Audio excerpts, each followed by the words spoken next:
శ్రీ గురుభ్యో నమః. ప్రత్యేకంగా సెప్టెంబర్ నెల 22వ తేదీ ఆదివారం కృత్తికా నక్షత్రానికి ఒక ప్రాధాన్యతని తెలియజేస్తూ కొన్ని వివరాలని కొన్ని రాసుల్లో చెప్పడం జరిగింది. దానికోసం ప్రత్యేక వీడియో కూడా అందిస్తున్నాం. ఆ రాశిలో ఏం చెప్పారంటే ఆ రాసుల్లో కొన్ని రాసుల్లోనే చెప్పినట్టు గుర్తు, అన్ని రాసులు కూడా చెప్పలే. మీరందరూ కూడా డబ్బులు దాచిపెట్టుకోండి. డబ్బులు దాచిపెట్టుకునే సమయం ఆసన్నమైనది. అంటే ఏమిటి, ఏమైనా ఖర్చులు పెరుగుతాయా అనుకోవచ్చు. ఖర్చులు ఏం పెరుగుతాయని కాదండి, వీలైనంతవరకు పొదుపు చేయటం అనేది ఇప్పుడు అవసరం. రాబోయే అక్టోబర్ దగ్గర నుంచి అక్టోబరు, నవంబరు, డిసెంబరు, 2025, జనవరి, ఫిబ్రవరి, మార్చి, ఏప్రిల్, మే ప్రతి నెల కూడా వ్యతిరేక గ్రహస్థితులు ఉంటూనే ఉంటున్నాయి. అయితే కొంచెం లోతులకు వెళ్ళి రెండు ముక్కలు చెప్పి మళ్ళా అసలు పాయింట్లకు వస్తాను. అక్కడేదో ఒక పెద్ద సూర్యగ్రహణం వస్తున్నదని కన్యారాశిలో కేతుగ్రస్తంగా నా రాశిలోనే 2024 అక్టోబర్ నెలలో మహారామావాస రోజున అది ప్రపంచాన్ని తలకిందు చేస్తూనే అది పెద్ద ఉపద్రవం తెస్తుందని ఇట్లా భయపెట్టేవాళ్ళు చాలామంది ఉన్నారు. ఇది ఒక 5-6 వేల సంవత్సరం ఏదో థంబ్నెయిల్స్ నేను చూశాను. కొంపలు ఏమి అంటుకుపోవు. నేను వాడే మొదటి పదం ఇది. ఎక్కడ ఎవరు ఆందోళన చెందిన అవసరం లేదు. అయితే ప్లానిటరీ పొజిషన్స్ మారుతుంటాయి కనుక అందరికీ రాబోయే రోజుల్లో డబ్బులు అవసరము కనుక దానికి ఒక చిన్న వివరం కూడా చెప్తాను. అదేమిటంటే గ్రహణం పట్టేది ఎవరికి? సూర్యుడికి పడుతుంది. సూర్యుడికి ఒక వారం ఏంటి? ఆదివారం. సూర్యుడు నక్షత్రం ఎన్ని ఉంటాయి? 3 ఉంటాయి. వాటి కృత్తిక, ఉత్తరాషాఢ. అందులో మొదటి నక్షత్రం కృత్తిక. 2 గ్రహణాల మధ్య అంటే అటు చంద్రగ్రహణం, పూర్ణిమ, అమావాస్య, సూర్య మధ్యలో వస్తున్నటువంటి ఒక ఆదివారం ఉత్తరా నక్షత్రం, ఉత్తరాషాఢ కాకుండా కేవలం కృత్తికా నక్షత్రంతో ఉండేటువంటి ఆదివారం ఉందా అంటే ఉంది. ఎప్పుడైనా సరే కృత్తికా నక్షత్రం భాద్రపద మాసంలో పూర్ణిమ అమావాస్య మధ్యలో వచ్చి తీరుతుంది కూడా. ఉత్తరాషాఢ రాదు, కృత్తికే వస్తుంది. అయితే దీనికి నేను ప్రత్యేకంగా చెప్పేది ఏమిటంటే 22వ తేదీ ఆదివారం మధ్యాహ్నం భోజనానికి ముందు ఎవరైనా చిన్న వయసు అయినా పెద్ద వయసు అయినా వృద్ధులైనా ప్రతి వారు కూడా చక్కగా భోజనానికి ముందు అవకాశం షుగర్ లేకుండా ఉంటే కొంచెం స్వీట్ తినండి. ప్రశాంతంగా భోజనం చేయండి. అక్కడ సెల్ ఫోన్ ఉందనుకోండి, సెల్ ఫోన్ కట్టకట్టేసేసి ఆ పక్కన పడేసేయండి. భోజనం ముగిసేంత వరకు సెల్ ఫోన్ వాడవద్దు. కొంతమంది ఏం చేస్తారంటే సెల్ ఫోన్ ఇటు చూస్తూ ఇలా భోజనం చేస్తుంటారు. కనుక సెల్ ఫోన్ని పక్కన పడేయండి, భోజనం చేయండి. ప్రారంభంలోనే అంత స్వీట్ తినండి, చివరిలో పెరుగు భోజనం కూడా తినండి. కొంతమంది పెరుగు నచ్చదు, ఇష్టం ఉండదు, అయినా కొద్దిగా టేస్ట్ చేయండి. చేయకపోయినా వదిలేయండి, దాని గురించి పట్టించుకోవద్దు. చక్కగా ఆ తర్వాత భోజనం తర్వాత పాద ప్రక్షాళన, కాళ్ళు కడుక్కోండి. కాళ్ళు కడుక్కొని కొంతమంది ఏం చేస్తారు, విశ్రాంతి తీసుకుంటారు. ఇప్పుడు చెప్పే పని ఏంటంటే ప్రత్యేకంగా కొన్ని యోగాలు అంటూ ఉంటాయి. ఆ యోగాలు ఎప్పుడంటే అప్పుడు రావు, అవి అరుదుగానే వస్తూ ఉంటాయి అలాంటి యోగాలు. అందులో ఒక యోగం ఉంది, అదేంటంటే మహాసౌర యోగం అంటారు. దాన్నే రవియోగం అని కూడా అంటారు. ఈ మహాసౌర యోగం 22వ తేదీ రాత్రి 11:02 ప్రారంభమవుతుంది. 22వ తేదీ రాత్రి 11:02 ప్రారంభమై 23వ తేదీ రాత్రి 10:57 వరకు ఐ థింక్ అది ఉంటుంది. 22 ప్రారంభమై 23 ఉంటుంది. తిరిగి మళ్ళా దసరా రోజున, దసరా ఇప్పుడు అక్టోబర్ 2వ తేదీ, దసరా రోజున ఉదయం 6:03 నుంచి తెల్లవారితే 13వ తేదీ. 13వ తేదీకి సూర్యోదయానికంటే ముందే అంటే అర్ధరాత్రి దాటిన 2:51 దాకా ఈ యోగం ఉంటుంది. ఇది మహాసౌరయోగం, దాన్ని రవియోగము అంటారు. ఇది చాలా గొప్ప యోగం. దీని గురించి ప్రత్యేకంగా ఇప్పుడు చెప్పాల్సిన అవసరం లేదు, చాలామంది తెలిసినటువంటి యోగం. అయితే ఈ రోజున అంటే ఇప్పుడు 22వ తేదీ రాత్రి సమయంలో సౌరయోగం వస్తుంది కనుక 22వ తేదీ మధ్యాహ్నమే, రెండవ రోజు చేసుకోవచ్చు కానీ సోమవారం ఉంటుంది, ఆదివారం ఉండదు. మధ్యాహ్నమే భోజనానికి ముందు అంత స్వీట్ తినండి, భోజనం చేసి చివరిలో అంత పెరుగు భోజనం కూడా తినండి. పెరుగు బాగా ఇష్టపడేవాడంటే ఎక్కువే తినండి. చక్కగా ప్రశాంతంగా కాళ్ళు కడుక్కోండి. ఆ తర్వాత కావాలంటే స్విచ్ ఆన్ చేసుకోవచ్చు. అయితే డబ్బు సంపాదించడం కోసంగా కనీసం ఒక 11 రూపాయలు, అది నాణాలు కావచ్చు, 5 రూపాయలు ₹1 కావచ్చు, 10 రూపాయలకి అయితే ₹1 కావచ్చు, 10 రూపాయల కాయిన్ చెల్లుతుందిలేండి. రిజర్వ్ బ్యాంక్ వాళ్ళు చెల్లుతాయని చెప్పారు. ఏదైనా సరే 11 రూపాయలు minimum, maximum as you wish. ఒక చిన్న డబ్బాలో కానీ లేక సంచిలో కానీ రుమాల్లో కానీ పేపర్లో కానీ కట్టగట్టి ఎక్కడో గుర్తున్న తావులో పెట్టుకోండి. ఇప్పటిదాకా మీకు బ్యాంక్ అకౌంట్స్ ఉన్నాయి, ఇప్పటిదాకా బ్యాంకులో డబ్బులు దాచుకుంటున్నారు, బీరువాలో డబ్బులు దాచుకుంటున్నారు. ఇది ప్రత్యేకంగా చేసేటువంటిది ఇది.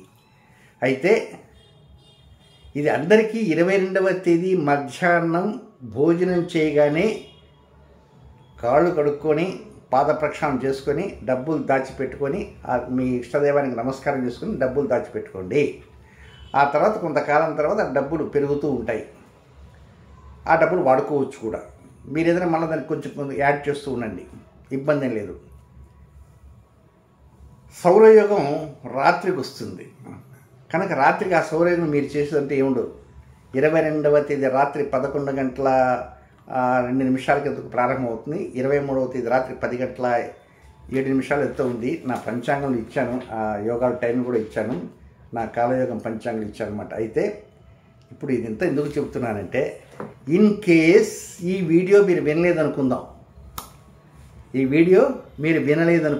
అబ్బా తప్పిపోయిందండి, సౌరయోగం మిస్ అయిపోతున్నామే, గార్గే సిద్ధార్థ్ ఏదో చెప్పారు డబ్బులు దాచిపెట్టుకోమని, మేము వినలేదండి అనుకుంటే నీడ్ నాట్ వర్రీ. మీరే వర్రీ కావద్దు, హాయిగా ప్రశాంతంగా ఉండండి.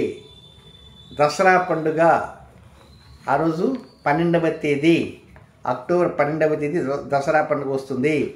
ఆ రోజు వారం శనివారము. ఆ రోజు మరొక సౌరయోగం ఉంది. అది ఎన్ని గంటలకు ఉందంటే, ఆ రోజు ఉదయం 6:03 నుంచి ఆ రోజు అర్ధరాత్రి దాటిన తర్వాత 2:51 దాకా ఉంది. అయితే 22వ తేదీ ఏం చెప్పాను, మధ్యాహ్నం భోజనం చేసిన తర్వాత పాద ప్రక్షాళన చేసుకొని డబ్బులు దాచిపెట్టుకోమని చెప్పాను కదా. ఇన్ కేస్ మీరు మిస్ అయినారనుకుందాం, అక్టోబర్ 12వ తేదీ దసరా పండుగన విజయ ముహూర్తం అని ఒక ముహూర్తం ఉంటుంది. ఆ సమయంలో డబ్బులు దాచుకోండి. ఒకవేళ ఇప్పుడు దాచుకున్నారనుకోండి, మళ్ళీ దానికి కలపండి. ఈరోజు 11 రూపాయలు 22వ తేదీ దాచిపెట్టుకున్నారు, మళ్ళీ అక్టోబర్ 12వ తేదీ ఇంకో 10 రూపాయలు, 5 రూపాయలు, 2 రూపాయలు, 1 రూపాయలు, 4 రూపాయలు మీ ఇష్టం, కాయిన్స్, నోట్స్ ఏవో పెట్టుకోండి. లేదా 200 రూపాయల కాగితం, 500 రూపాయల కాగితం ఏదో పెట్టుకుంటండి. 2 సార్లు చేయండి. అది విష్ ఇప్పుడు చేయలేకపోతే అప్పుడు చేయండి. అయితే అప్పుడు సమయాలు ఇప్పుడంటే, ఎప్పుడు అక్టోబర్ 12 విజయదశమి ముహూర్తం, విజయవాడకు మధ్యాహ్నం 1:52 నుంచి 2:39 వరకు విజయవాడ వారికి విజయ ముహూర్తం. వైజాగ్ వారికి మధ్యాహ్నం 1:41 నుంచి 2:25 వరకు విజయ ముహూర్తం. రాజమండ్రి వాసులకి, ఆ ప్రాంతీయ వాసులకి మధ్యాహ్నం 1:47 నుంచి 2:34 వరకు విజయ ముహూర్తం. తిరుపతి వాసులకి మధ్యాహ్నం 1:57 నుంచి 2:25 వరకు. నెక్స్ట్ హైదరాబాద్ వాసులకి మధ్యాహ్నం 2 గంటల దగ్గర నుంచి 2:48 వరకు విజయ ముహూర్తం. అనంతపూర్ రాయలసీమ ఏరియాలో మధ్యాహ్నం 2:04 నుంచి 2:50 వరకు వారికి అక్కడ విజయ ముహూర్తం. ఆ ప్రాంతం వరకంతా 2 నిమిషాలు అటు ఇటులో ఉంటుంది. అలాగే నెక్స్ట్ తెలంగాణలో వరంగల్ ఉంది. వరంగల్ వారికి మధ్యాహ్నం 2:04 నుంచి 2:52 వరకు. నెక్స్ట్ కర్నూలు వారికి మధ్యాహ్నం 2:02 నుంచి 2:50 వరకు. బెంగళూరు వీరికి మధ్యాహ్నం 2:05 నుంచి 2:52 వరకు వీరికి విజయ ముహూర్తం. చివరిగా మద్రాసు ప్రాంతం వారికి మధ్యాహ్నం 1:54 నుంచి 2:41 వరకు విజయముహూర్తం. ఇది నా కాలయోగం పంచాంగంలో 54వ పేజీలో వివరాలన్నీ కూడా ఇచ్చుకుంటూ వచ్చాను. ఇప్పుడు ప్రత్యేకంగా మార్కెట్లో మీరు కాలయోగం ఉంది అంటే పోతే కాలయోగం లేదు, అయిపోయింది. కొత్త కాలయోగం నెక్స్ట్ మంత్ రాబోతుంది. అయితే ఇదంతా ఎందుకు చెప్తానంటే, ఆ రోజు కూడా యోగం ఉంది, రవియోగం. ఆ రోజు ఉదయం నుంచి అర్ధరాత్రి దాటిన దాకా ఉంది. కానీ మీరు ఆ సమయం కన్నా స్పెసిఫిక్గా చెప్పిన విజయ ముహూర్త సమయంలో డబ్బులు దాచుకోండి. రాబోయే రోజుల్లో డబ్బు మీరు సంపాదించాలి. నేను రాబోతున్న వీడియోల్లో గుర్తు చేస్తుంటా, డబ్బులు ఈరోజు వేసుకోండి. ఆ మూట కట్టారు కదా, లేకపోతే మూట కడితే డబ్బాలు వేయండి, ప్లాస్టిక్ డబ్బాలు వేయండి, లేకపోతే ఒక గిన్నెలు వేయండి, ఒక పాలిథిన్ కవర్లో వేయండి, లేదా రుమాల్లో కట్టండి. దాంట్లో ఏదో మధ్యలో వాడాలనుకుంటే చక్కగా వాడండి, ఇబ్బంది ఏం లేదు. అయ్యో దాంట్లో పెట్టేసి అలాగే ఉంచొద్దు. పెడుతుంటారు, తీస్తుంటారు. అదొక పెద్ద బీరువాలాగా పోషాణం, నిధి, గుప్త నిధి అనుకోండి. కనుక ఇది ఈ పితృపక్షంలో పితృకారకుడైనటువంటి రవికి గ్రహణం పడుతున్నటువంటి సందర్భంలో దానికి ముందుగా వచ్చేటువంటి ఈ గ్రహణానికి ఆ గ్రహణానికి మధ్యలో ఆ పితృకారక రవి యొక్క వారమే ఆదివారం. ఆయన యొక్క నక్షత్రమే కృత్తిక. ఆయనకు సంబంధించిన యోగమే సౌరయోగం, మహాసౌరయోగం అంటారు. మామూలు సౌరయోగం కాదు, మహాసౌరయోగం, దాన్ని రవియోగం అంటారు. ఒక అద్భుతమైన యోగం అది. ఆ రోజు రాత్రికి ఉంది కనుక అందుకు మధ్యాహ్నమే మనం చక్కగా భోజనం చేసేసి, మృష్టాన్న భోజనం, సెల్ ఫోన్ పక్కన ఆపెట్టండి. తర్వాత ఆన్ చేయండి. డబ్బులకి ఇప్పుడు దాచిపెట్టిన మూట కట్టిన తర్వాత ఆన్ చేసుకోండి. ఒకవేళ ఇన్ కేస్ మీరు కుదరలేదు, అవకాశం లేదనుకుందాం, ఈ వీడియో చూడలేదు, ఆ టైంలో టైం అయిపోయింది, అబ్బా ఎట్లా అని ఆందోళన చెందవద్దు. తిరిగి అక్టోబర్ 12 దసరా పండుగ విజయ ముహూర్తాల సమయం ఉంది. ఏదైనా విజయ ముహూర్తం మధ్యాహ్నం 2 గంటల నుంచి 2:30 మధ్యలో ఉంటుంది. అది ఏ ప్రాంతం వారికైనా మధ్యాహ్నం 2 to 2:30. డబ్బులు ఎంతసేపు తెచ్చి పెడతారు, ఒక మూట కట్ట అంతా 3-4 నిమిషాలు అయిపోతుంది. కనుక ఆ ప్రకారంగా మీ నిధిని, గుప్త నిధిని సిద్ధం చేసుకోండి. రాబోయే రోజుల్లో మీ నిధిని పెంచుకోండి. అయ్యో తలకిందులయ్యేటువంటి తీవ్రంగా వస్తాయి, అవి వస్తాయి, ఇవి వస్తాయి, వీటిని ఇటు విని అటు వదిలేయండి, అటు చూసి అటు వదిలేయండి. ఆఖరికి ఇలాంటివి చెప్తున్నటువంటి పండితుల మీద విశ్వాసం కూడా పోగొట్టుకుంటున్నారు. విశ్వాసం మీద పోగొట్టుకోవడం కాక శాస్త్రానికి కూడా వాళ్ళు చెప్పే మాటలు తూట్లు పొడుస్తారు. శాస్త్రం కూడా దెబ్బతినేటువంటి పరిస్థితి ఏర్పడింది. కనుక మీరు కొంతవరకు ఆలకించి విజ్ఞతతో ఏవి వినాలా, ఏవి వినకూడదు అనేది ఆలోచనతో చేసి ఆ తర్వాత నిర్ణయాలు తీసుకోవడానికి ప్రయత్నం చేయండి. శుభం.